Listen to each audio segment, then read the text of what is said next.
So what were you covering? Give me your overview of what you said about what's going on. My overview was very simple. My overview was, if rainbow flags were the fashion of English people and we wore them all the time, I'm sure Qatar would let us in with the t-shirts. If nobody ever wears them in history and you show up at the arena with one, you are intentionally trying to provoke a culture into telling you to go home and change your t-shirts. You can paint them as the bad guy. And I believe that they should crack some skulls. That was the gist of what I said. Imagine being a generic football fan, just a guy who likes football. Yeah, just bring it in. Come in. Imagine being a generic football fan, just a guy who likes football. You don't give a shit about any of these political statements, any of this garbage. And now all of a sudden you're, by just watching the football games and supporting football, you're on the side of mass. I don't even know what you are. What are they doing? Mass degeneracy? Like, it's insanity. Can't you just like football now? Or can't you just, have sex with who you want in your house without having to show everyone in the World Cup? Bro, you're lucky I'm not Mr. Producer, because I saw some English TV show. There was an English TV show.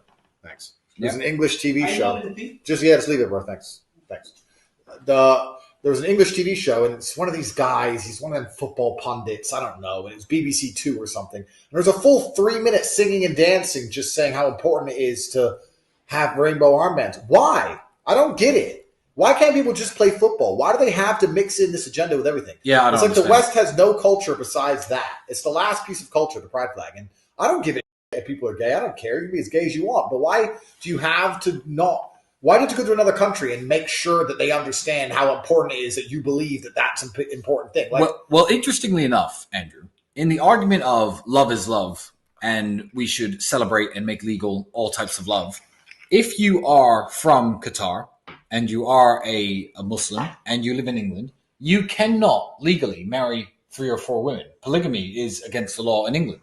So if we were to hold the World Cup in England, could the Qatari players have their pro-polygamy, pro-multi-wife armbands on? But I don't think they would. I don't think they would. No, because they don't want to push their culture on other people. They're just happy being who they are. And I think that that's what every culture should do. Yeah, because it's absolutely not arrogant to believe that your worldviews are somehow shared by every other nation on earth.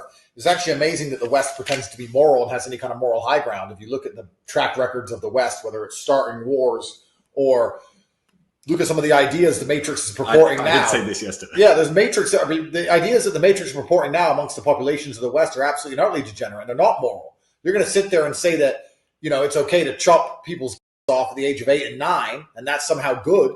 And then you want to talk to others about morality. There's absolutely nothing moral about the West. The West is disgusting in many various forms, and for them to sit there and pretend that they know so much more than other countries is absolutely and utterly disrespectful.